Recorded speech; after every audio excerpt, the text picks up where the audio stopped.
Voilà. Super.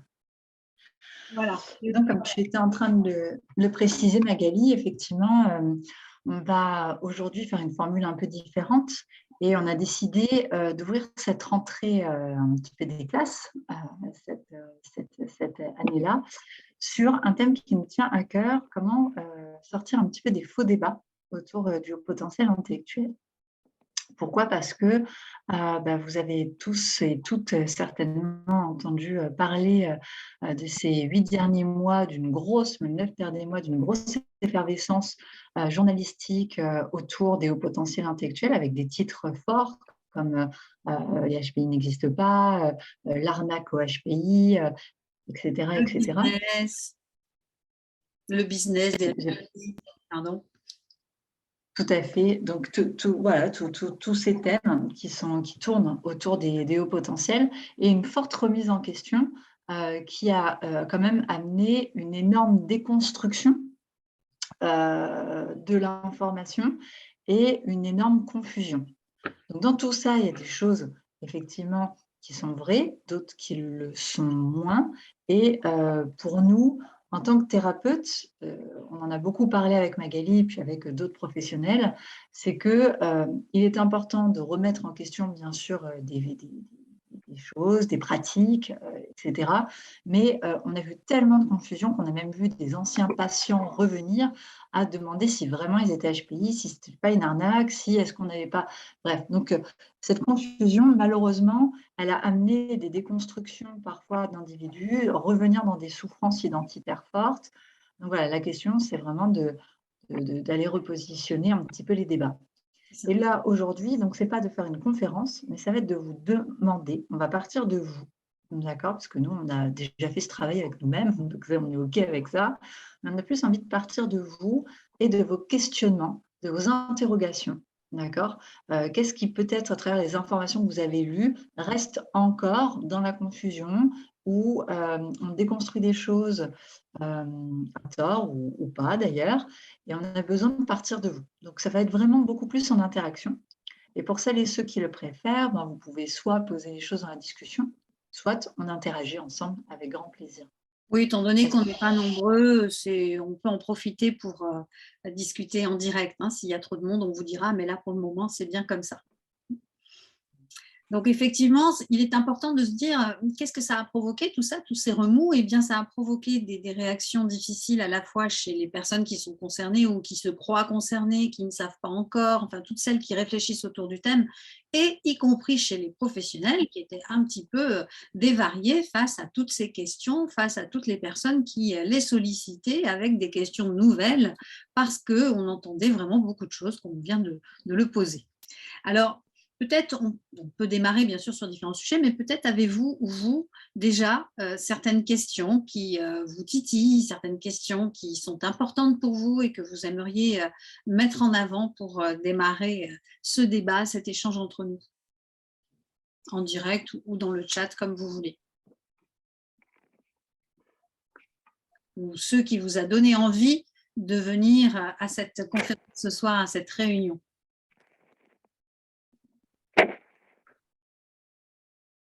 J'ai Isabelle qui dit pourtant des livres existent pour informer et sensibiliser les professionnels. Oui, tout à fait, mais ça ne suffit pas face à tout ce qu'il y a. Oui, tu as raison, ça c'est la dernière Bible qui fait référence. La littérature est très large et tant mieux, mais effectivement, il y a tellement eu d'articles dans les journaux, notamment dans l'Express, il y a eu des interviews, des débats à la radio, il y a beaucoup de choses et tout ça s'est mélangé. Karine nous dit, un article est paru il y a quelques mois déconstruisant le HPI et disant que seul l'environnement de l'enfant lui permettant une aisance intellectuelle et une éventuelle avance scolaire. Disant que seul l'environnement de l'enfant lui permet une aisance intellectuelle. C'est ça? Je ne comprends pas bien le… Oui, c'est ça. En fait, c'est un article qui est par… Karine, vous voulez prendre la parole? Non. Oui, c'était le temps de remettre le micro. Je suis désolée, j'ai un peu de bruit derrière moi. J'ai lu un article qui disait qu'en gros, il n'y avait pas de différence dans la façon de raisonner et que en fait, que le haut potentiel était limite une construction pour souvent des classes socio-professionnelles aisées, des parents qui vont suivre beaucoup leurs enfants, qui vont pouvoir investir le scolaire, amener de la lecture à la maison, et que, en gros, le haut potentiel et le raisonnement en arborescence et autres n'existaient pas. Ok. Déjà, Karine, est-ce que vous avez la source de cet article? Alors, je ne l'ai pas gardé. Peut-être que je pourrais retrouver. J'avoue que c'était il y a quelques mois. D'accord, ouais, c'était Voilà. de mémoire. Ouais. Ok. Alors, moi, je vais déjà reposer quelque chose qui d'ailleurs rejoint un petit peu le commentaire d'Isabelle et le vôtre, Karine. C'est que oui, il existe beaucoup de livres pour informer, sensibiliser les professionnels. Et pourtant, le livre qui reste quand même le plus vendu et le plus accrocheur, c'est celui de Jeanne Fachin, que tout le monde connaît. Trop intelligent pour être heureux. Et je crois que déjà, la première chose à poser, c'est que dans les livres, effectivement, qui sont nombreux autour du HPI ou de la précocité, pour informer, sensibiliser les professionnels, il y a une problématique, je pense, pour le public. Et là, je parle. Tu nous donneras la référence, Isabelle, parce que tu sais, en 2 secondes, on n'a pas pu lire. Les phylocognitifs. Phylocognitifs de Fanny Nussbaum, qui est très, très bien. Il y a pour le public la nécessité, dans un premier temps, de pouvoir faire la différence, me semble-t-il, entre les livres qui sont issus de la clinique du thérapeute, c'est-à-dire que, comme Jeanne Fachin, comme Petit Colin et comme d'autres, finalement, on va prendre ce qu'on a à notre cabinet et puis on va en faire un livre et le généraliser. OK. Ça ne veut pas dire que c'est faux, mais ça veut dire qu'on doit recontextualiser que ce que le psychologue, le thérapeute est en train de généraliser, c'est des cas de cabinet, et ces cas-là ne représentent pas forcément la totalité de la population HPI. Ça, c'est déjà quelque chose d'important, et que forcément, en tant que grand public, on a du mal à recontextualiser, puisque on ne le sait pas, ça. Des livres qui, eux, s'appuient sur des études scientifiques, s'appuient sur des réflexions universitaires, sur des recherches qui sont faites et aussi sur des recherches qualitatives. D'accord ? On n'est pas obligé de faire que du quantitatif, on peut aussi faire du qualitatif, d'où le travail en clinique, en cabinet, qui est important aussi.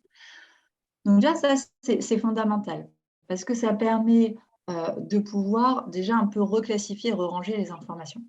Maintenant, par rapport à l'article que vous avez trouvé, Karine, là encore, on va re-ranger l'information. Ça, quand on a une formation de psychologue, on le sait à l'université, puis ça fait partie des gros débats que l'on a en psychologie du développement, parce que c'est une de mes spécialités, ou psychologie de l'enfant, c'est la question au niveau de l'intelligence, qu'est-ce qui est de l'inné et qu'est-ce qui est de l'acquis. Quand on est à l'université, on va voir des articles scientifiques qui font des études et qui montrent que, en fait, tout n'est que acquis par l'environnement. Et puis, on va avoir des articles scientifiques qui montrent que pas du tout, en fait. Tout est inné. Du coup, on se prend souvent la tête dans nos études universitaires parce qu'on se dit, mais c'est qui a raison? Donc, l'idée, ce n'est pas tant de savoir qui a raison. L'idée, c'est qu'en fait, on va apprendre dans nos études à l'université à lire correctement les articles scientifiques et à comprendre la méthodologie, peut-être influencer la recherche, comprendre les enjeux théoriques et les adhésions théoriques et des modèles du psychologue qui est en train de faire l'article scientifique. Ce qui se passe, c'est qu'effectivement, on va lire des articles comme celui-ci. En soi, ce n'est pas tout à fait faux. D'accord ? C'est-à-dire qu'effectivement, le haut potentiel intellectuel, tout comme une personne qui a une intelligence normée, tout comme une personne qui a un handicap mental, il va y avoir une influence de l'environnement. D'accord ? Et cette influence de l'environnement, elle est normale. Et elle fait partie du développement. Et quand, effectivement, on va poser que les enfants HPI sont souvent des enfants qui bénéficient ou qui font partie d'une classe sociale élevée, ce qu'on ne recontextualise pas, c'est, oui, c'est peut-être parce que les parents ont les moyens de faire les tests et c'est pour ça qu'on les dépiste plus. On ne va pas prendre en compte certains critères qui sont pourtant essentiels pour comprendre pourquoi finalement on met ça en avant et pourquoi peut-être sur d'autres strates de catégories socioprofessionnelles, on a l'impression de moins les trouver. D'accord ? Donc, c'est tout ça qu'il faut prendre en compte et réfléchir dans les articles en arrière-plan. On ne peut pas prendre ça comme étant du tout cuit. Ce que vous voyez bien qu'en l'espace de 10 minutes, je viens de vous synthétiser 5 ans de travail universitaire qu'on apprend à la fac pour réfléchir tout ça. Et forcément, malheureusement, au grand public, eh bien, on vient donner des informations sans les recontextualiser. D'accord ? Et sans recontextualiser le prise à partie qu'il y a derrière. Voilà, et ça, c'est vraiment important. En tout cas, c'est la première chose que j'ai envie de poser dans ce que vous posez, Isabelle et Karine. OK ? OK. Y a-t-il des questions? Y a-t-il des réactions par rapport à tout ça? Je lisais la réponse de Cathy qui nous parle de ce qu'il en est aujourd'hui et j'en profite pour présenter la FEP pour ceux qui ne le connaissent pas puisque la FEP c'est l'Association française des enfants à haut potentiel. Alors des enfants oui parce que la FEP existe depuis plus de 30 ans, c'est bien ça Cathy, mais des adultes aussi parce que ces enfants ils ont grandi et que la FEP s'intéresse aussi bien sûr au sujet des adultes. Mais à la base c'est une association qui a été créée pour accompagner les enfants à haut potentiel et œuvrer dans ce sens. C'est une association nationale qui propose des formations, qui propose des conférences, beaucoup d'activités, des ateliers et donc chaque fois que dans une région vous avez besoin d'informations sur un réseau autour du haut potentiel, vous pouvez vous adresser à la FEP. Donc, merci Cathy encore une fois d'être parmi nous. Et donc, nous connaissons Cathy depuis plusieurs années puisque c'est par la FEP que nous nous sommes connus, Emmanuel et moi, et nous intervenons régulièrement aussi pour eux en conférence. Voilà. Donc, Cathy, tu nous donnes quelques précisions intéressantes sur les débats d'aujourd'hui. Oui, j'ai voulu noter ça parce que c'est vrai qu'on est, nous, des transmetteurs d'informations et on a effectivement transmis pendant des années ce que les professionnels observaient dans leur cabinet. Hein. Donc, c'était beaucoup plus à chaque fois, peut-être de la pathologie. Oui. Plutôt que des vraies caractéristiques de haut potentiel. Donc, c'est pour ça que j'ai voulu mettre, il y a les témoignages, il y a ce que les professionnels rencontrent dans leur cabinet et voient, il y a ce que nous, on voit et qui ne vont pas forcément dans les cabinets, que ce n'est pas de la pathologie, et il y a certaines caractéristiques. Absolument. Et ce qu'il y a, les analyses qui commencent à être un peu plus développées, qui sont à prendre aussi avec des pincettes, parce que je pense que les panels ne sont pas forcément adéquats à l'heure actuelle, en tout cas. Mais il y a des faussetés qu'on a dit pendant un moment. J'entendais la pensée en arborescence, ça c'est de Jeanne Sauvachin. Tout le monde a une pensée en arborescence. Ce n'est pas une caractéristique des hauts potentiels. C'est pour ça que je voulais mettre ça, parce que c'était ce que nous, on a transmis pendant des années, parce qu'on lisait la base de Jeanne Sauvachin, Olivier Revol, etc. Voilà, maintenant, il y a des études. C'est pour ça que je voulais marquer qu'il y a des études et des méta-analyses et il faut aller là-dessus. Voilà, maintenant. C'est ça. La pensée en arborescence, tout le monde a effectivement ce type de pensée, mais la caractéristique des HPI, c'est qu'elle est encore plus en arborescence, en tout cas qu'elle va encore plus loin de par leur capacité à associer les choses. Hein. Mais effectivement, c'est tout le monde. La pensée en arborescence, tout le monde pense en arborescence, effectivement. Oui, tu voulais parler, Emmanuel? Je disais, en fait, c'est souvent que je te le disais en off, Magali, mais que je le disais avec d'autres thérapeutes par rapport à ça. C'est-à-dire que la pensée en arborescence, moi, ça m'a toujours énervé quand je disais ça sur les HPI en me disant, mais quelle connerie! Parce que, en fait, c'est juste que Jeanne Sauvachin, elle a fait psycho comme tout le monde. Et en psychologie, on a, à un moment donné, on travaille sur les modèles connexionnistes, qui est une modélisation intéressante pour comprendre comment fonctionne le cerveau humain. Et là, on parle beaucoup justement de pensée en arborescence. Et dès qu'on vient travailler le langage et les réseaux sémantiques, on travaille de pensée en arborescence. Et je pense qu'elle a dû juste repenser à ça et se dire, mais ça colle très bien avec les HPI.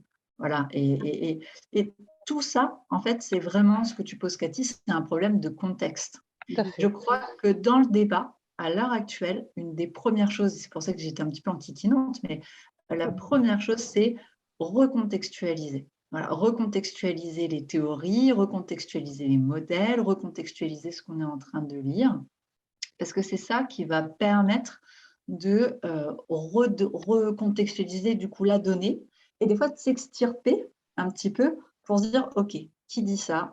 Comment on le dit et pourquoi? Voilà. Et j'en profite pour préciser qu'effectivement, dans nos cabinets, nous voyons plutôt des personnes qui sont en souffrance, qui viennent nous voir parce qu'il y a des choses qui sont difficiles. Mais tous les HPI ne sont pas en difficulté. Et ça, on en parle pas assez souvent, je trouve. D'ailleurs, le titre de Jeanne Fachin, trop intelligent pour être heureux, bah oui, mais il n'y a pas que des HPI malheureux. Il y a des HPI qui vont bien et qui ne savent même pas qu'ils sont HPI d'ailleurs. Donc, les HPI, effectivement, nous, dans nos cabinets, nous avons des personnes qui, comme tout un chacun, a besoin à un moment donné de réfléchir à qui il est ou de traverser des périodes difficiles, avec ses particularités dont on peut parler encore et longtemps, mais il y en a qui vont très bien. Très bien. Et du coup, là, je vais retrouver dans ma clé USB, parce que je dois la voir, la référence d'un article de Mehdi Liratni, qui a fait une très belle aussi méta-analyse sur l'HPI et qui a été pas un des premiers, mais en tout cas, si je crois peut-être, à dire non, mais pas du tout. Les HPI vont bien, en tout cas, voilà. Et ce qu'on voit dans les livres, ce sont justement ce que tu décris, des patients HPI avec parfois des troubles associés, troubles de l'attention, etc., ou effectivement des troubles mentaux associés. Et du coup, on ne peut pas généraliser. Je vais vous retrouver la référence. D'accord. Tu as le tableau peut-être, il avait fait un tableau avec plusieurs petits points où il montrait justement que voilà, les hauts potentiels, en majorité en tout cas, vont bien par rapport à ce qui est dit. Tout à fait. Mais il est vrai que pour défendre, je dirais, les associations, les professionnels, etc., il a fallu qu'à un moment donné, on essaye de se faire reconnaître au niveau de l'éducation nationale, au niveau de certains professionnels, etc. Donc, je pense que les parents, les associations ont mis le haut potentiel comme quelque chose qui pouvait être, pas de la pathologie, mais en tout cas qui pouvait apporter des difficultés à l'enfant, pour qu'au moins au niveau de l'éducation nationale, ça soit reconnu comme des personnes à un mode de fonctionnement différent.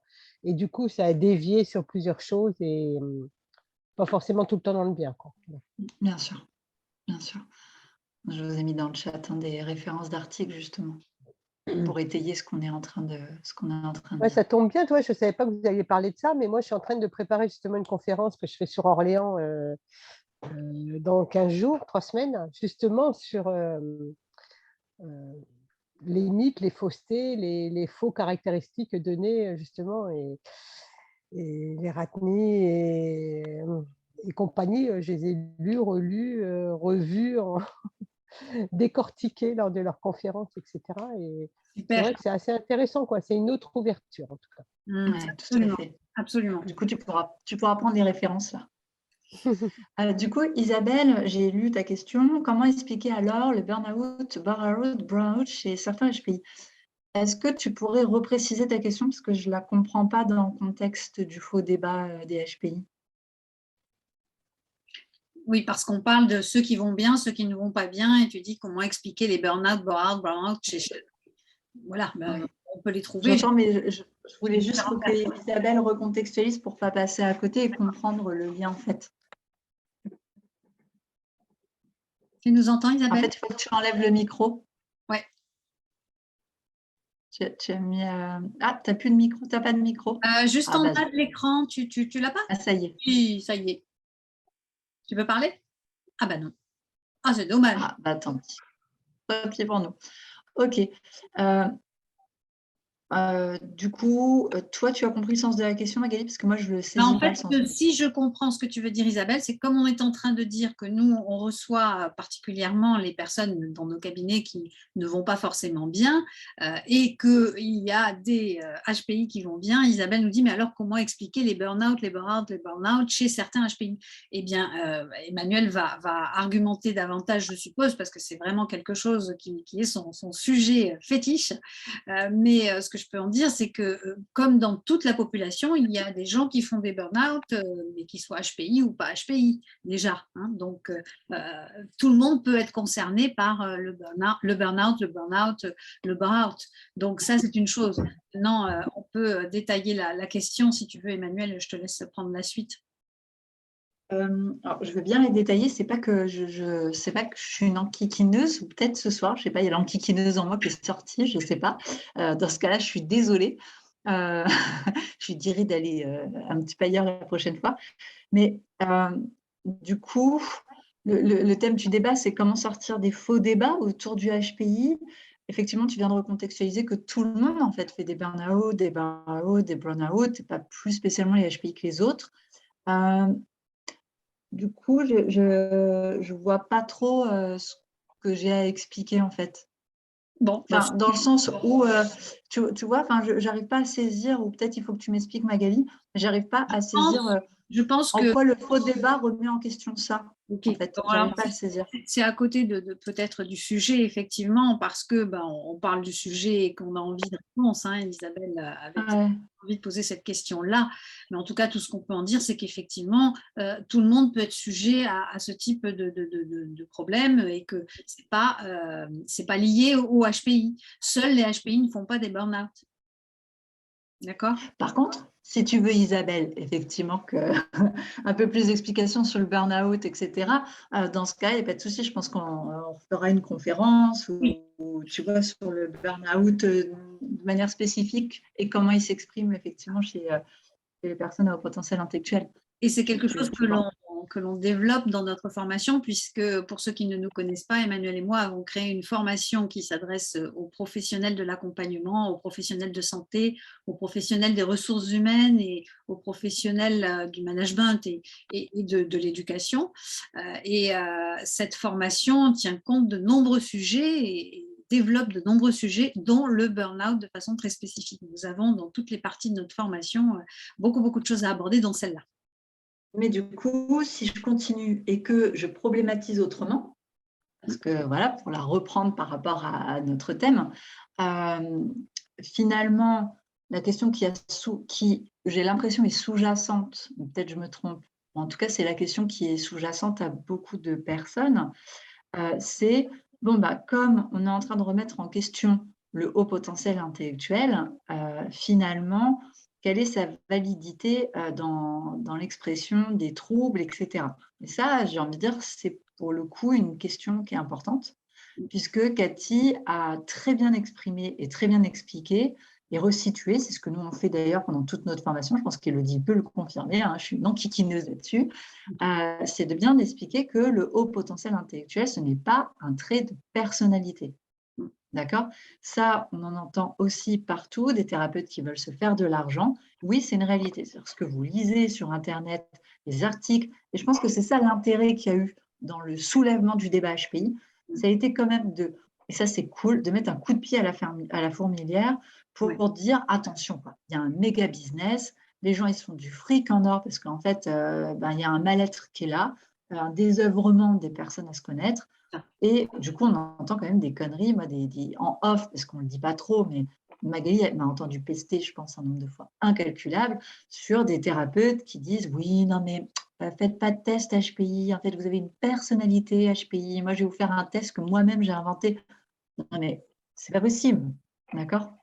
Avant Donc, même vas-y. Pardon, avant même ce débat, hein, il y a longtemps qu'il y a des personnes et des professionnels qui ont créé leurs propres tests, par exemple. Donc voilà, tout ça, ça va forcément déjouer, ça va forcément desservir le sujet. Et on entend de tout et n'importe quoi avec des tests qui n'en sont pas, avec des gens qui ont passé des tests mais qui se rendent compte qu'en fait, c'est pas juste et qui ensuite se sentent mal avec ça. Enfin, il y a énormément de dérives autour de tout ça, autour des tests. Et puis, comme le dit Emmanuel, c'est parti aussi, je pense que ça a mis le feu aux poudres de parler d'argent. L'argent, c'est un sujet tabou et difficile en France.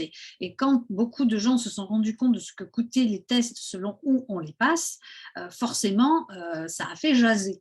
Et effectivement, il y a des organismes qui font payer des prix fous. Ça va de 200 à 800 € le test.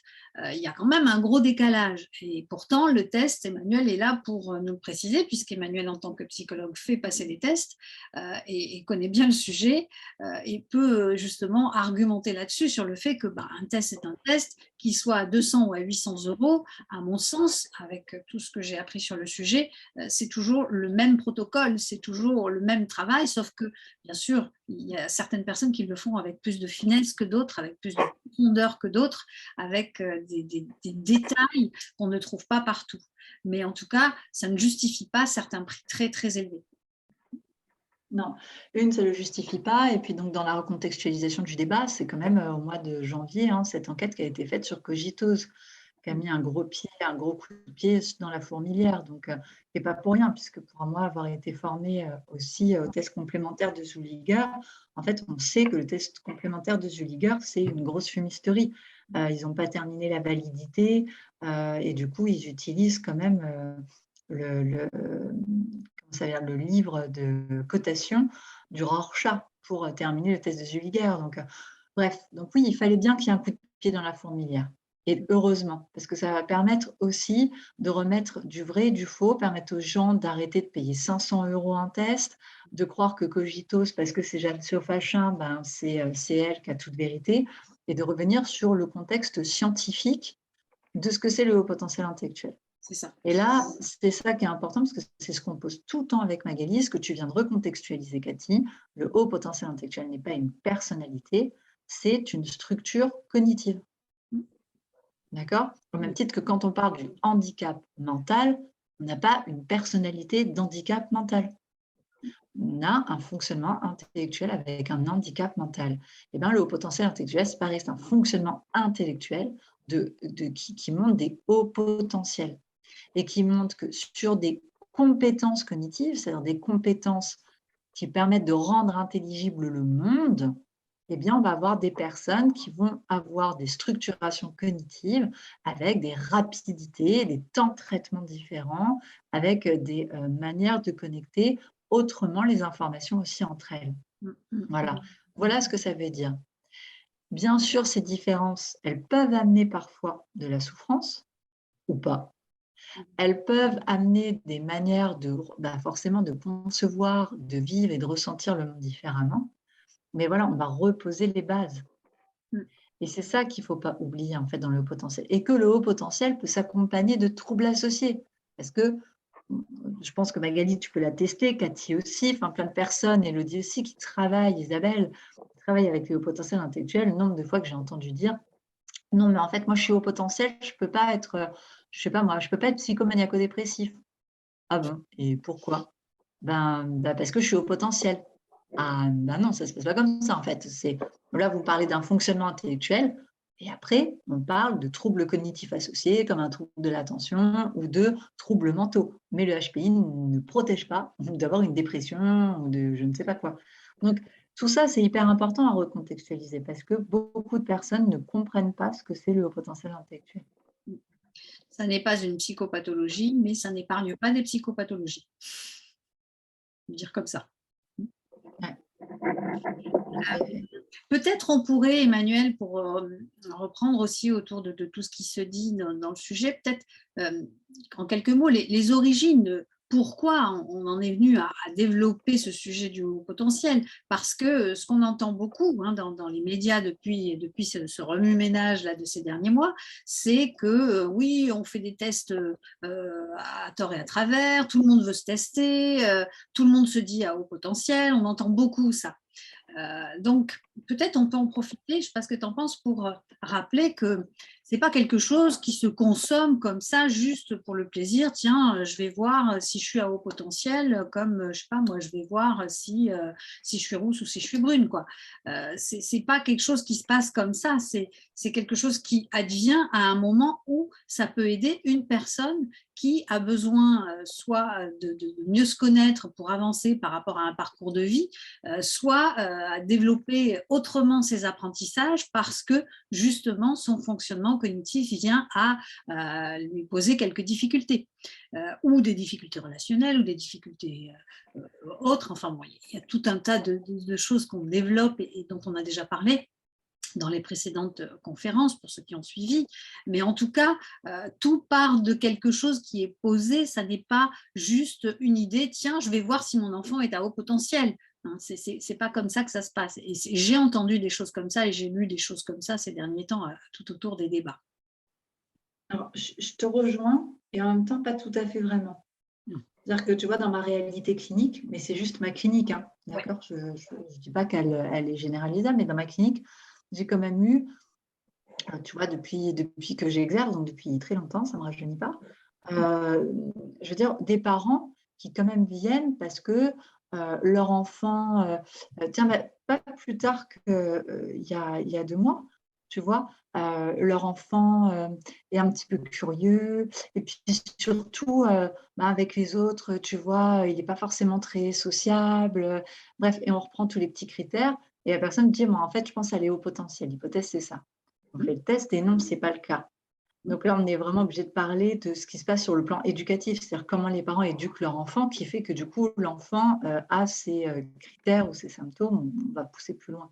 Mais ça m'arrive quand même vraiment, et je dirais quand même souvent, d'avoir des parents qui juste accrochent sur certains dits symptômes qui n'en sont pas, parce qu'ils ont lu les bouquins de Psyopachin ou de Petit Colin, et vont dire, bon, ben voilà, il y a un haut potentiel. Parfois c'est le cas, parfois c'est pas le cas. Mais du coup, c'est quand même une réalité, je pense, clinique que beaucoup de psy ont. Et je crois que ce qui se cache derrière dans ce débat, tu vois, c'est plus un problème de formation et d'éthique des psychologues qui font passer les tests et qui est nécessaire à retravailler. Et le problème, je crois, dans le débat à l'heure actuelle, c'est que les universités, dans leur formation initiale, ne se sont pas saisies de ce débat. Pas que les universités aussi, tu vois, des formations qui sont faites sur les HPI n'ont peut-être pas ressaisi ce débat et continuent, tu vois, à entretenir cette confusion parce que justement, c'est du business. Et tout l'objectif, c'est justement arriver à sortir de ça pour dire, mais non, en fait, il faut poser des formations claires et comprendre que quand on vient chercher un haut potentiel ou pas, c'est une hypothèse, quand on fait passer un test, et que s'il n'y a pas de haut potentiel, c'est d'autres choses qu'on va trouver en fait. Mais qu'est-ce qui se cache derrière? Et c'est tout ce que tu étais en train d'amener, Magali, c'est-à-dire quelle est la posture, quelle est l'écoute qu'on a derrière. Et en fait, tout ça, tu vois, c'est un problème de formation, quoi. C'est ça, c'est ça. C'est pour ça que moi, je le vois aussi depuis ma fenêtre à moi, puisque moi, je suis gestalt thérapeute, donc je ne fais pas passer des tests. J'accompagne donc les personnes qui viennent me voir avec différentes demandes, avec différents motifs. Et en fait, ce que je veux dire et que j'entends beaucoup, c'est comment beaucoup s'engouffrent dans cette idée-là parce que ça va être la solution à tout, parce que c'est probablement ça. Et c'est ça qui a été pris au pied levé par les médias, par tous les journalistes qui se sont empressés de développer des tas d'arguments, de contre-arguments autour du sujet. C'est faussé. C'est vraiment pourquoi est-ce qu'on va consulter? Tout le monde va consulter. Oui, tout le monde, c'est une mode. Et puis, ça fait bien d'être HPI. Puis, il y en a partout alors qu'il n'y en a que 2,3%. On entend tout ça. Et en fait, l'origine, elle n'est pas là. L'origine, effectivement, comme tu le dis, si les professionnels sont suffisamment avertis, suffisamment formés, ils savent bien de quelle façon on va aborder la question. D'ailleurs, c'est ce qu'on met bien en avant, celles qui ont suivi notre formation peuvent le dire, on met bien en avant le fait qu'on y va de façon très, très prudente. C'est très délicat. On ne va jamais dire à quelqu'un, vous êtes à haut potentiel, hein, surtout quand on n'a pas la possibilité de leur faire passer les tests, raison de plus, mais même quand c'est le cas, on ne peut pas utiliser ça comme quelque chose qui fait front, comme ça, quelque chose qui arrive sans avoir auparavant la pertinence d'en arriver là. Et c'est ça qu'on met en avant et c'est ça qui est regrettable chez de nombreux professionnels qui accompagnent ces profils sans avoir toutes les clés, sans avoir tous les éléments et qui peuvent trop tôt parler du sujet sans que ce soit construit, sans que ce soit accueilli par la personne elle-même qui se demande pourquoi ça me tombe dessus, ou bien qui encourage les personnes qui arrivent avec « je viens vous voir parce que j'ai entendu parler du sujet et moi je pense que je suis HPI ». Ok, alors qu'est-ce qu'elle vous dit en disant ça? Qu'est-ce qu'elle dit d'elle? Avant d'aller jusqu'à la pertinence du test, il y a vraiment à travailler sur ce que cette personne vient dire et ce que ça lui fait de se croire à cet endroit-là, à ce moment-là de sa vie HPI. Donc avant d'arriver à cette phase de test, il y a vraiment à savoir où on en est avec le sujet. Et c'est vraiment tout ce que l'on souligne de façon très, très pointue dans nos formations avec Emmanuel, de vraiment amener le sujet de cette façon-là. Et c'est important, si je peux me permettre, Magali,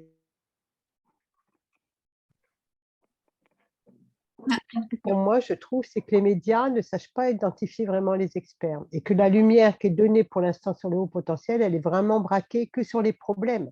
Donc, du coup, les familles vont vers ces problèmes parce qu'ils sont surévalués, ces problèmes, alors qu'on ne parle jamais des forces et des avantages. Absolument. On parle tout le temps que des problèmes, alors qu'il y a beaucoup de forces et d'avantages d'être à haut potentiel. Tout à fait.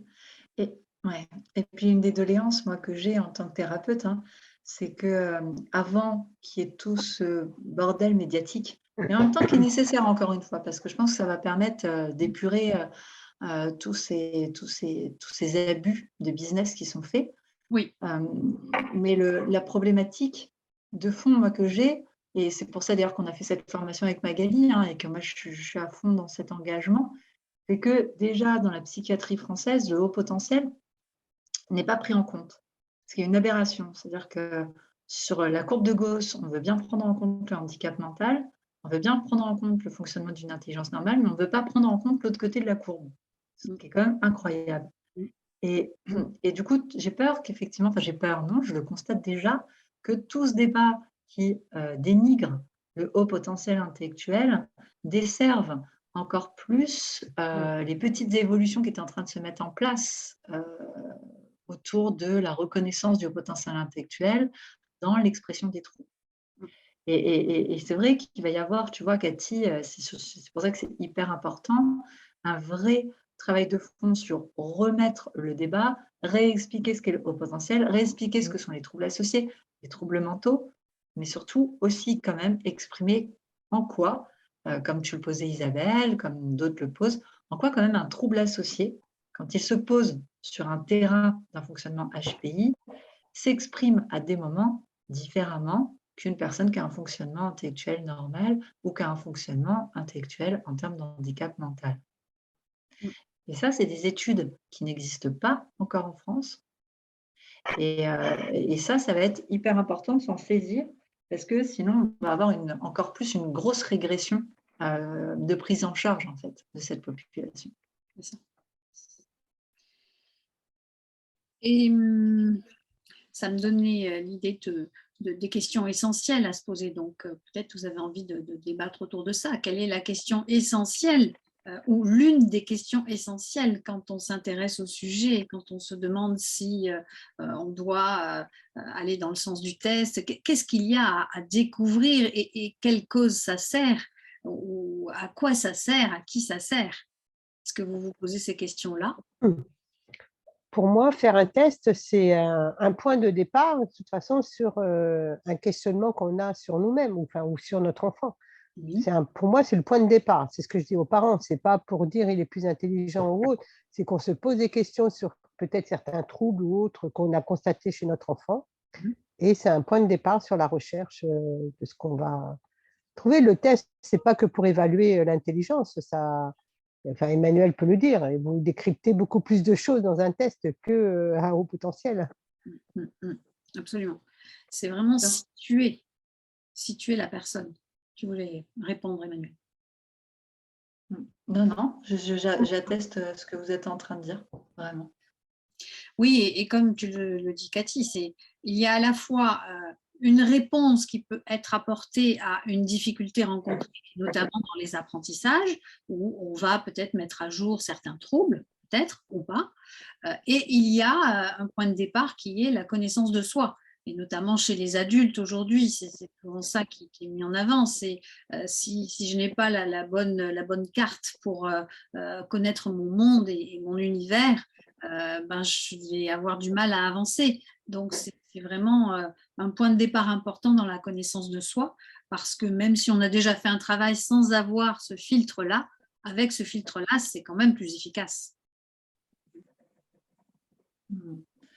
Avant de répondre à Isabelle, ce que vous êtes en train de poser, c'est fondamental.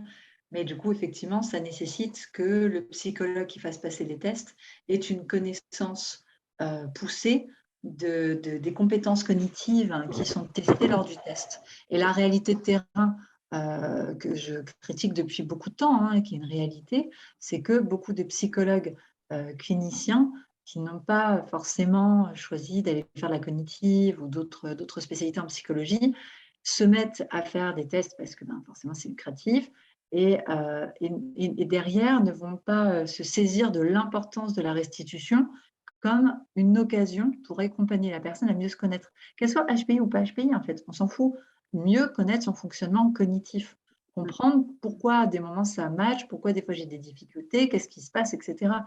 Et ça, Magali, je pense que toutes les personnes qui peuvent re-regarder les conférences qu'on a faites ensemble, les conférences qu'on a faites à la FEP, qu'à titre, je pense que c'est le discours que j'ai depuis des années, qu'on a depuis des années, c'est que une personne, quand elle vient passer un test, peut-être qu'elle a une hypothèse HPI, et quand finalement la restitution, on se rend compte qu'elle n'est pas HPI, mais que derrière, elle a un trouble, etc., mais la personne est 10 fois plus soulagée, parce qu'elle a des vraies clés pour comprendre son fonctionnement. Donc c'est ça, il faut aussi resituer que le test d'intelligence générale de Wechsler que l'on fait passer, ce n'est pas un test HPI, comme j'entends tout le temps des gens qui m'ont « Faites passer les tests HPI ». Non, un test HPI, ça n'existe pas. Et donc, du coup, on réexplique, voilà, c'est le test d'intelligence de Wechsler, intelligence générale, et de bien réexpliquer, en fait, qu'est-ce qui est intéressant, en fait, là-dedans. De comprendre que quand on se saisit de capter comment ça fonctionne cognitivement, c'est génial parce que ça nous donne des clés pour comprendre pourquoi des fois c'est compliqué avec l'extérieur, du coup, comment ce soit moins compliqué. C'est tout ça qui est pertinent dans un test. Or, ce n'est pas tous les psychologues qui font passer des tests qui sont dans la capacité de pouvoir apporter ce genre d'éléments dans une restitution. Et là, HPI, pas HPI, c'est un problème initial de formation et de psychologues qui font passer des tests parce que forcément, ça arrondit les fins de mois et que derrière, on fait un petit bilan de 3 pages, hop, hop, hop, et puis la personne, elle s'en sort comme ça. Non, ce n'est pas là l'intérêt. D'ailleurs, j'en profite pour souligner, je ne suis pas concernée, alors c'est plus facile pour moi d'en parler. Quand on entend que les tests, c'est juteux, moi, je ne trouve pas. Je ne vais pas passer de tests, mais je ne trouve pas que ce soit juteux. Parce que quand on sait le temps qu'il faut pour faire passer les tests, déjà la connaissance, bien sûr, et le temps qu'il a fallu pour apprendre, mais un test, c'est un premier rendez-vous très complet pendant lequel on va vraiment juger de la pertinence du test. Ensuite, Emmanuel le dira mieux que moi, mais bon, je suis tellement dedans que je continue. Il y a la passation du test qui va durer pour certains 1 heure, pour d'autres peut-être 2h30. Ensuite, il y a le travail du professionnel qui va analyser les résultats, qui va faire son rapport et pas juste un rapport type comme font certains avec 1 page et demie, mais qui vont justement faire le lien avec tout ce qu'ils ont pu observer et faire un rapport digne de ce nom. Donc, il y a les heures de temps de ce rapport et ensuite la séance de restitution. Alors, si vous calculez le nombre d'heures passées pour faire un test et le prix qui se pratique habituellement, Emmanuel, tu nous diras mieux, mais moi, j'entends plutôt autour de 300, maxi 350, c'est plutôt dans ces eaux-là. 300, oui, c'est ça, 300, c'est 350, c'est le maximum. Mais après, c'est juteux quand, tu vois, mais ce que tu reposes, tu as très bien fait de le poser, Magali, c'est qu'il n'y a pas de régulation qui est faite, ok, et que c'est juteux à partir du moment où des personnes font payer 450, 500, 600, 700 euros le test.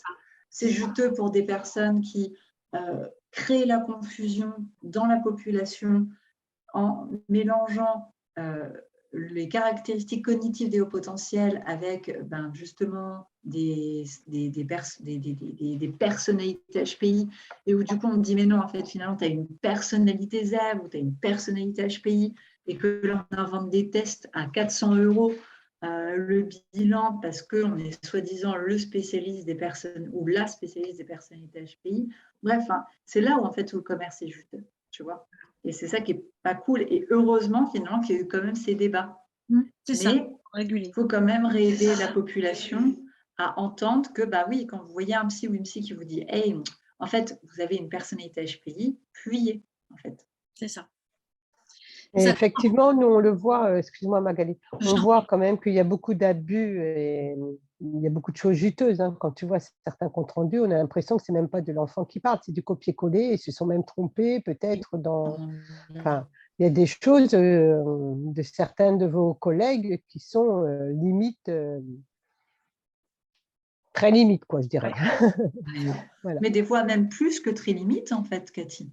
Ouais, j'ose pas dire le mot, mais bon, voilà, moi je trouve ça scandaleux pour les parents, pour les enfants, ou les adultes qui viennent avec toute confiance, avec une détresse, hein, ils ont besoin d'avoir des réponses et sont prêts à accepter ce qu'on va leur dire parce que c'est un professionnel et le professionnel en profite. Et ça, nous, on le voit tous les jours, quoi. Bien sûr, bien sûr. D'autant plus Donc, que tu vois, là, c'est un test, je veux dire, une prise de sang, c'est une prise de sang, qu'on aille la faire à un endroit ou à un autre, il y a le même travail, la même chose, ça restera le même acte en fait. Pour le test, j'imagine, c'est la même chose, il y a un protocole, il y a quelque chose à respecter. Donc, ça ne justifie pas que parce qu'on va le payer plus cher, il va être mieux. Non. Tout à fait. Mais il y en a qui le justifient, quoi, voilà. voilà. Il y en a qui vont payer très, très cher et que nous, quand on revient, ils n'ont même pas détecté, admettons, une dyspraxie visuospatiale ou voilà, c'est nous par habitude, parce qu'on n'est pas professionnel et on ne veut pas faire de la psychologie de comptoir, mais par habitude, on se dit, il y a peut-être un doute sur ça, il serait peut-être bien de voir un orthoptiste. C'est comme, moi, je trouve ça dommage que ce soit nous, bénévoles d'association, d'orienter vers d'autres professionnels, alors que pour moi, c'est la personne qui a passé le test, si elle est vraiment honnête et qu'elle fait bien son travail, doit orienter sur ce qu'elle a vu s'il y a des troubles. Absolument. Oui, tout à fait. Tout à fait. Très bien. Je vois qu'il est 20h54. Est-ce que, et que du coup, on a orienté un petit peu aussi le débat vers ce qui nous passionnait. Et puis par rapport aux éléments que vous avez déposés dans la discussion, est-ce qu'il y a, voilà, peut-être, et je pense qu'il n'y a pas de honte à avoir, ni de peur de s'exprimer, parce que les confusions, elles sont là vraiment partout. Est-ce qu'il y a des questions, des confusions peut-être qui sont là, ou des choses que vous aimeriez lever, ou qu'on essaye de lever ensemble, ou de clarifier ensemble? Sur tout ce que vous avez entendu ces derniers mois, peut-être encore avec des questions autour du sujet.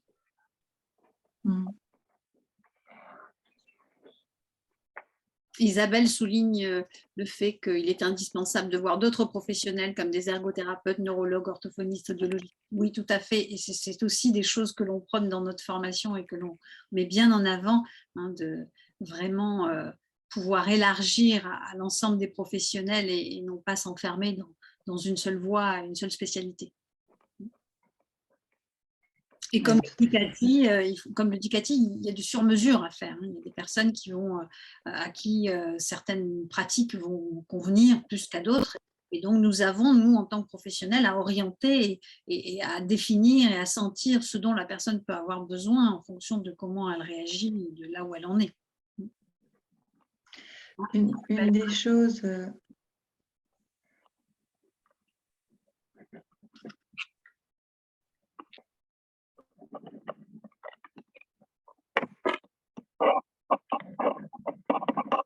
Une des choses qui me paraît important peut-être dans un dernier point. Et travailler en collectif. Et travailler de manière collégiale. Multidisciplinarité. Une des choses qui me paraît importante, j'ai pas entendu Magali. Non, je dis la multidisciplinarité. C'est ça, exactement. Je pense qu'une des dernières confusions, peut-être que j'ai besoin de poser, de lever, parce qu'on l'a souvent et qu'elle est ressortie, et que c'est aussi un point d'honneur que l'on a dans la formation qu'on donne aux professionnels. Encore une fois, il le dit, peut attester à quel point je suis enquiquineuse là-dessus. C'est toute la confusion qu'il y a entre HPE, hypersensibilité et haut potentiel intellectuel. Et c'est vrai que les faux débats, enfin en tout cas les débats soulevés ces 9 derniers mois ont fait ressurgir aussi tout ça. Et ça, c'est vraiment important, c'est d'entendre que quand on parle de haut potentiel intellectuel, on ne l'associe pas à une hypersensibilité ou à un haut potentiel émotionnel. On parle de fonctionnement cognitif. OK ? Et ensuite, c'est une chose d'aller passer un test cognitif va nous permettre de comprendre comment fonctionne d'un point de vue cognitif. Mais après, sur l'hypersensibilité, eh bien, à l'heure actuelle, il n'existe pas de test. Parce que quand on parle de sensibilité, on parle de nos sens, on parle de ce qui se passe dans notre système nerveux. Et là, on n'a pas de test concret qui nous permettent de dire si on est hypersensible ou pas. Alors, ça va être bien sûr plus sur le plan médical que l'on va le poser, que l'on va observer. On va peut-être pouvoir faire quelques tests pour se rendre compte qu'on a une hypersensibilité visuelle, une hypersensibilité auditive, une hypersensibilité peut-être aussi à la douleur. Et tout ça, c'est important parce que du coup, nous, en tant que thérapeutes, ça amène de plus en plus de thérapeutes à clarifier leur langage et à devoir expliquer et exprimer que tous les hauts potentiels ne sont pas hypersensibles, tous les hypersensibles ne sont pas hauts potentiels intellectuels, que tous les HPE ne sont pas HPI. Et à partir de là, on va revenir sur une clarification de chacun de ces spots, c'est-à-dire c'est quoi l'hypersensibilité, c'est quoi le potentiel intellectuel, c'est quoi l'hyperémotivité, et de comprendre qu'on peut être hyper émotif et que ça ne veut pas dire tout de suite que du coup on est HPI. D'accord. Et ça, c'est une confusion aussi importante puisque dans les articles, j'ai beaucoup lu de confusion de ce genre. Et c'est au niveau du public, ce qui vient encore, pas plus tard que tout à l'heure, j'ai ouvert ma boîte mail et j'ai une personne qui m'a dit « Ah, j'ai vu que vous étiez spécialiste, on ne me dit pas de quoi. Et est-ce que vous faites passer les tests pour les HPE, pour déceler les HPE ?» Eh bien non, en fait. Voilà, et du coup, pour cette personne, je vais recontextualiser ce que je vous ai posé. Le test que je fais passer, c'est un test d'intelligence générale pour regarder sur le plan cognitif. Et HPE, c'est autre chose. Et ça n'est pas une mesure de l'intelligence, mais une mesure du fonctionnement de l'intelligence. Tout à fait. Tout à fait. Donc, ça, c'est hyper important. Merci, Cathy, tu vois, d'avoir donné la référence. Et Isabelle aussi, qui cite Hélène Aron, effectivement, qui est spécialiste de l'hypersensibilité et que nous vous invitons à lire, très intéressant sur le sujet. On dit qu'il y a à peu près 20%, 20 à 30%, c'est pas très clair, d'hypersensibles dans la population. Ouais, pas forcément HPI. Pas forcément HPI. Même là, on pourrait reprendre. C'est-à-dire que pour avoir dévoré son livre, qui est vraiment très chouette, c'est chouette, mais c'est 15-20% et elle ne s'appuie sur aucune étude. Voilà. Il n'y a pas d'étude sur fait. C'est pas très clair encore pour les hypersensibles. Non, c'est encore une fois le livre d'un professionnel, quoi. C'est pas une méta-analyse. Voilà. Exactement. Encore une fois, on est là-dessus. Moi, en tout cas, sur les méta-analyses, ce que j'ai pu retrouver, et tu peux me confirmer ou pas, Emmanuel, parce qu'il ne faut pas que je dise de bêtises, moi aussi, à ma prochaine conférence, mais ce que j'ai retrouvé, en tout cas, ce qui a été dit entre les fausses et les bonnes informations, c'est que les personnes à haut potentiel, on peut retrouver en tout cas des meilleurs scores. Apparemment, ce n'est pas contredit en créativité. Sur certains tests d'humour, pas tous, mais sur certains tests d'humour, sur des tests aussi de jugement moraux, sur la pensée divergente, et non pas la pensée en arborescence, on parle bien de pensée divergente, qui est plus sur le cognitif, sur l'esprit critique également, sur la matière de résistance à de nombreux biais cognitifs. Il y a des petits jeux sur ça où voilà, il y a une résistance beaucoup plus accrue. Sur la ça, on le savait déjà depuis très longtemps. Sur la sympathie et l'empathie cognitive, encore une fois, cognitive, celle qu'on nomme en tant que cognitif, et l'intelligence intuitive. Voilà ce que j'ai retrouvé, en tout cas, sur les particularités où ils ont des meilleurs scores. En tout cas, tout à fait. Et du coup, après, ça a recontextualisé parce que, par exemple, dans la créativité, c'est des études qui ont été faites par toute l'équipe de l'UBART, sur les tests de créativité qui va jusqu'à l'âge de 13 ans, me semble-t-il, et qui effectivement montre ce que tu poses, Cathy, avec, et que la créativité va souvent avec la pensée divergente, c'est-à-dire cette capacité à penser autrement que là où on converge ce que l'on a appris socialement, tout en sachant que les études montrent quand même qu'à partir de 12-13 ans, les enfants qui avaient, et là, ce n'est pas pour les hauts potentiels intellectuels, c'est quand on fait passer des tests de créativité avec pensée convergente et divergente, on sait que les enfants qui ont une pensée extrêmement créative et divergente avant 13 ans vont au contraire, à partir de 13 ans, rentrer dans un moule et dans le fait d'être beaucoup moins créatif et dans une pensée très convergente. Et ça, HPI, pas HPI, tout le monde confondu. Et oui, oui, ce que tu poses aussi sur l'empathie cognitive, elle est importante, puisque l'empathie cognitive, ça va être toutes les études qui vont être faites sur les neurones miroirs et les HPI pour expliquer en fait cette empathie cognitive qui est présente. Donc, ce que tu dis, c'est vrai. Et en fait, ce qui est important, Cathy, et tu vois, c'est ce que j'explique dans la formation, mais je pense que c'est aussi ce que je vais faire un jour parce que je pense que ce sera beaucoup plus clair. C'est en fait de reprendre tout ce que tu as posé là et faire comprendre, c'est ça qui est essentiel pour une personne HPI, c'est faire comprendre que en quoi, on va prendre par exemple son empathie cognitive, en quoi le fait qu'elle ait une empathie cognitive qui est différente des autres, d'accord, génère une sensation de différence dans la communication. Et comment on peut faire en sorte justement qu'elle aille mieux. Ou comment ça génère parfois des complications. Je donne un exemple, on l'a eu tout à l'heure. L'empathie cognitive de Magali s'est mise en place pour pouvoir combler, et je l'ai fait exprès, c'était pour clarifier la pensée d'Isabelle, mais a mis en place tout de suite hop pour faire les liens et combler en fait la pensée d'autrui. Alors des fois c'est chouette, puis des fois c'est embêtant. Donc c'est regarder en fait tout ça et c'est permettre à la personne à haut potentiel de comprendre en quoi ces différences cognitives, d'accord, elles font leur spécificité, à la fois leurs forces et parfois aussi leurs faiblesses, et des faiblesses forcément dans la communication des idées, dans la communication de comment elles voient le monde, ou comment elles l'ont pas forcément perçu, mais aussi analysé. Tu vois? Donc ce que tu poses, c'est tout à fait juste. J'ai pas plus à dire. Que nous avons à présent des outils qui n'existent pas. Ok, j'ai une question intéressante qui s'est posée en off. Je pense que ce n'était pas fait exprès. Qui était, est-ce que vous pourriez faire le point sur les spécificités physiologiques avérées par des études scientifiques sérieuses du cerveau HPI, sachant que nous avons à présent des outils, imagerie, etc., qui n'existaient pas il y a 10 ans ou 20 ans.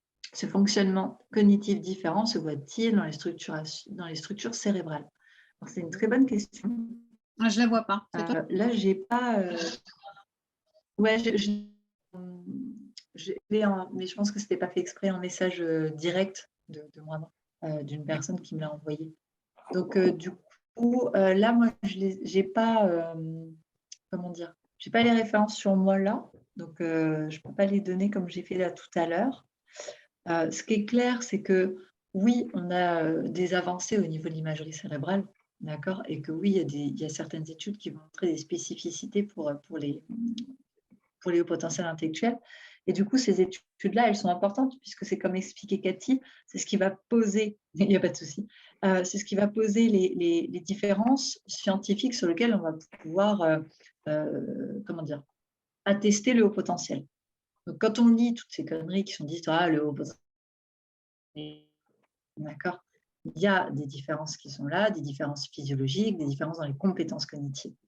La vraie question, c'est, OK, c'est bien de voir qu'il y a des différences cognitives et des différences sur le plan de la structure cérébrale. Mais surtout, et c'est là tout notre travail, c'est qu'est-ce qu'on en fait? D'accord? C'est pour ça que les associations, les professionnels doivent être formés à comprendre ce qu'est le potentiel. C'est comprendre que quand on dit que, tiens, je ne sais pas moi, comme tu l'as posé, Cathy, on va avoir les HPI ont plus facilement une pensée divergente. OK, mais qu'est-ce qu'on en fait de cette information? Qu'est-ce que ça implique concrètement dans sa vie? Qu'est-ce que ça implique dans sa sphère professionnelle, dans sa sphère personnelle? Qu'est-ce qu'on en fait de ça? Ça ne veut rien dire. Et pour ça, les professionnels doivent expliquer ce qu'est une pensée divergente sur le plan cognitif, qu'est-ce que ça implique et comment on fait autrement. D'accord? C'est ça, en fait, qui est important dans tout le débat. D'accord? C'est d'aller plus loin pour que les personnes comprennent qu'est-ce qui fait leur spécificité. Pas sur le plan de la personnalité, mais sur le plan de des structures à la fois physiologiques et cognitives, d'accord, du haut potentiel intellectuel. Et comme le disait Cathy, c'est vraiment du sur-mesure parce qu'il n'y a pas deux HPI qui fonctionnent de la même façon. Et puis ce que l'on souligne aussi très très souvent dans nos formations et tout le temps dans les conférences, c'est qu'on ne peut pas tenir compte que du profil éventuel ou avéré de la personne à haut potentiel. Il faut tenir compte de son histoire, de son contexte de vie, il faut tenir compte de tout ce qu'elle vit et ce qu'elle vit au moment où elle consulte déjà, où elle se pose toutes ces questions et quel sens ça fait pour elle à un moment donné de s'interroger sur un éventuel haut potentiel, qu'est-ce que ça va amener dans la compréhension qu'elle a d'elle-même, dans ses relations, et c'est ça qui nous intéresse. C'est pour ça que tout à l'heure, volontairement, je proposais de revenir aux origines de pourquoi on s'intéresse au sujet, pourquoi on va se demander si on est comme ça ou si on n'est pas comme ça, et pourquoi on va essayer de comprendre, pour grandir, pour s'épanouir, pour trouver sa place, pour prendre sa place, pour être bien dans la vie ou se créer la vie que l'on choisit et non pas que l'on subit. Et puis, savoir faire avec peut-être ces difficultés si tant est que l'on ait un trouble ou quelque chose qui vienne nous empêcher de nous épanouir de façon très facile. Donc, l'objectif, il est là, mais on ne peut pas regarder seulement le haut potentiel avec l'objectif sur le haut potentiel, cette personne elle est comme ça, alors si elle est comme ça, elle est comme ci, elle est comme ça, c'est pas quelque chose de carré où il y a un fonctionnement type, certainement pas, donc toujours être très très attentif à l'histoire de la personne, ça c'est capital. Si je peux me permettre, pour revenir à la demande, je ne sais plus qui parlait là, des recherches au niveau de l'IRM, de diffusion, etc. Il y avait des recherches de Dominique Sapé-Mariné, Olivier Revol et Oui. Fanny Nussbaum qui ont été faites là-dessus. Pour l'instant, aucun autre scientifique ou méta-analyse a remis en cause ce qu'ils avaient trouvé, que le corps calleux qui relie les deux hémisphères du cerveau est beaucoup plus dense en fibres nerveuses. Et pour l'instant, personne n'a dit le contraire, on le voit. Également qu'il y a un meilleur câblage. Bon, tout ça, ça n'a pas été remis en tout cas en question. L'épaisseur de myéline, oui. Celle qui gagne les neurones, vous le dites vous aussi en conférence, je crois, il est plus important, le tissu glial est beaucoup plus riche et de meilleure qualité. Moi, j'aime bien dire aux enfants, les autres, ils sont en 4G, toi, tu es déjà à la fibre. Voilà, j'aime bien ta métaphore. J'essaye de leur donner, ils ont besoin de sens, donc j'essaye de leur donner du sens à ce qu'on dit, mais en tout cas, ça n'a pas été remis en cause jusqu'à maintenant. Je ne sais pas si toi, tu as eu d'autres études qui remettent en cause. Et de toute façon, c'est une perpétuelle évolution, et tant mieux. Il n'y a pas d'études qu'on remet en question. Et là, moi, je vous ai mis un livre de Pascal Michelon, je crois, sur justement les études en neurosciences qui parlent des hauts potentiels et de l'hypersensibilité. Voilà. Donc ça, c'est aussi un livre de référence qui est important. Et puis, là, je ne les ai pas, mais il faut toujours aller voir chez nos amis les Québécois et les Canadiens, qui sont toujours beaucoup plus en avance que nous, et nos amis les Belges également. Au revoir, Maëlle. Au revoir, Maëlle, et merci d'être venue. Au revoir. OK. Je ne sais pas si vous avez d'autres questions avant peut-être qu'on clôt cet espace de conférence. Est-ce que vous avez des questions ou des remarques peut-être?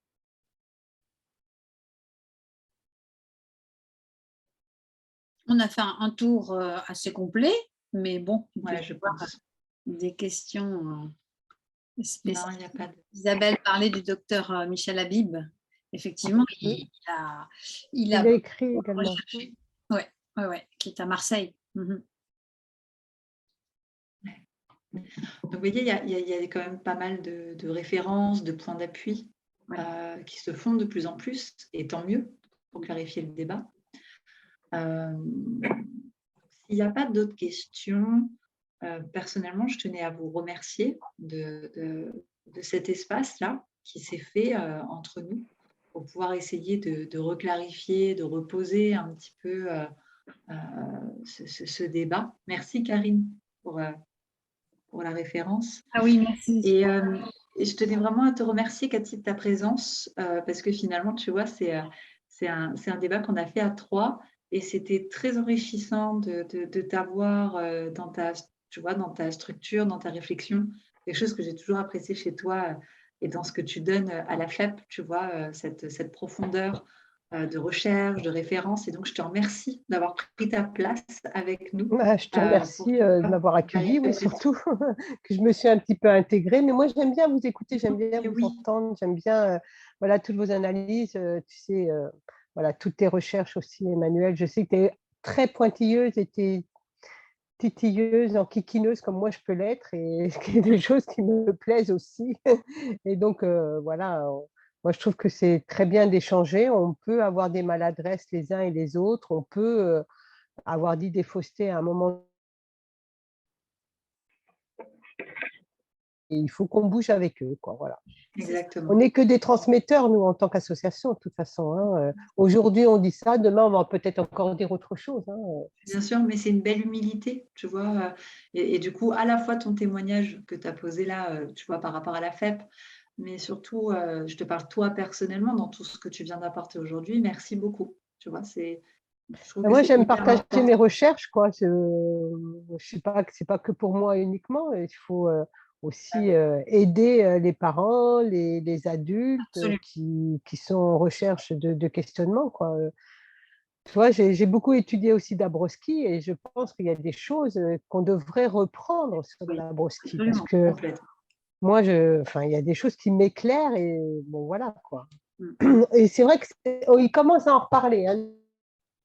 Oui, ça revient souvent sur tous les congrès. Nicolas Gauvry commence aussi, c'est pas mis de côté complètement, quoi. Oui, Oh non. je suis toujours très contente de t'avoir parmi nous, Cathy. Merci. Merci. Ben, moi, c'est un plaisir. Dès que j'ai vu ta petite annonce, j'ai dit, ah, bah, tiens, j'ai rien. Je vais venir.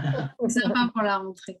Et puis, moi, j'aimerais terminer sur le fait que justement, c'est aussi le sens de ce que l'on fait et c'est ça qui nous anime à faire tout ça. C'est que la conclusion de tout ça, c'est quoi? C'est pas dire il y en a qui disent pas bien, il y en a qui font ceci, cela. C'est effectivement mettre de la clarté, mais surtout pour apporter à la cause, au sujet, pour pouvoir avancer parce que dans nos métiers, on sait bien qu'on ne peut pas avoir de certitude. Hein. Si on a des certitudes, on ne fait pas ce métier-là. Je crois que c'est vraiment quelque chose d'important d'avoir cette posture, d'être toujours en quête de recherche, de savoir comment on peut avancer encore. Et moi, ce que j'aime dans ce sujet-là, c'est que depuis des années que je baigne dedans, je vois bien toutes les progressions, toutes les choses. Il y a des choses qu'on disait il y a 10 ans qu'on ne dit plus aujourd'hui. Parce que ça a avancé, parce qu'il y a des personnes qui cherchent et qui nous font grandir aussi. Donc, c'est important de se mettre en réseau pour pouvoir échanger justement, plutôt que de rester dans son coin, comme certains le font avec la science infuse. Hein. Non, on a besoin d'avancer et on se fait avancer les uns les autres en apprenant, mais avec un socle de sécurité, avec quelque chose qui tient la route et qui nous permet de pouvoir diffuser les bonnes informations. Et que l'on soit professionnel ou pas, puisque cette conférence de ce soir, cette réunion de ce soir, elle s'adressait, comme vous le savez, et je dis ça pour le rappeler à toutes les personnes qui vont nous regarder en replay, puisqu'il y avait 45 personnes, je crois, qui voulaient participer ce soir ou avoir le replay. Donc, je m'adresse à tous ceux qui nous regarderont en replay. Merci pour l'intérêt que vous manifestez aussi pour le sujet. Et l'idée, c'est de diffuser le plus possible, mais de diffuser justement des choses qui sont vérifiées, qui sont vérifiables et qui nous permettent entre nous d'avancer et de remettre en question pour le bien de tous, pour le bien de ces personnes qui ont besoin d'être accompagnées et le bien de tout le monde, parce que comprendre le profil à haut potentiel, c'est permettre à chacun de se comprendre mieux, qu'on soit HPI ou qu'on ne le soit pas. Donc, moi, c'est vraiment ça, mon intérêt dans le sujet, c'est ça, c'est accueillir toutes les différences et faire en sorte que l'on arrive à se comprendre. Donc, avec cette particularité-là, eh bien, ça peut aider dans de nombreux domaines. Voilà. Bien sûr. Donc, eh bien, écoutez, nous vous donnons rendez-vous lors de la prochaine conférence qui a lieu le 12 septembre, qui cette fois sera réservée aux professionnels parce qu'elle va être l'occasion d'annoncer notre prochaine cohorte puisque nous allons lancer la prochaine cohorte le 29 septembre jusqu'au 18 octobre. Hein, si je ne me trompe pas, Emmanuel, c'est ça. Les sessions seront réparties entre le 29 septembre et le 18 octobre, donc 30 heures de formation. Si vous souhaitez les informations, vous nous envoyez un message, un mail, on vous enverra le lien, mais vous le trouverez certainement ou vous le recevrez. Donc, cette formation, eh bien, on en parlera davantage encore le 12 septembre, lundi 12 septembre à 20 h. Sinon, vous nous retrouvez sur les réseaux, Emmanuel et moi. Nous animons chacune nos formations respectives. Nous accompagnons en individuel, j'accompagne en groupe aussi. Emmanuel s'occupe aussi d'éco-psychologie. On n'en a pas trop parlé ce soir, mais on en parle régulièrement. Donc, vous aurez toutes les informations sur nos réseaux et par mail. Et si vous avez des questions, pour tous ceux qui sont en replay et qui n'ont pas pu participer ce soir, n'hésitez pas à nous envoyer vos questions par mail et nous nous débrouillerons pour y répondre de notre mieux. Voilà. Et rejoignez la fête si vous ne connaissez pas encore. Super. C'est vrai qu'on fait plein d'actions et bientôt une conférence avec Emmanuel au mois d'octobre, justement sur l'éco-anxiété. C'est vrai. Et je crois qu'une autre au mois de septembre aussi. Ah, au mois de septembre. Sur comment gérer son hypersensibilité. Non, c'est pas un truc comme ça? Attends, septembre. Peut-être. Oui, tout à fait. Oui, le 21 septembre. Ouais, je me disais que je l'avais travaillé cet été. Ouais. J'avais fait mes devoirs quand même. C'est bien. Très bientôt à tous. Merci encore. Merci. Bonne rentrée, Merci. bonne nouvelle cohorte et que tout se passe très bien dans votre nouvelle formation. Merci. À bientôt. Merci beaucoup. Cathy. Au revoir. À bientôt. Bonsoir à tous. Merci d'être venus.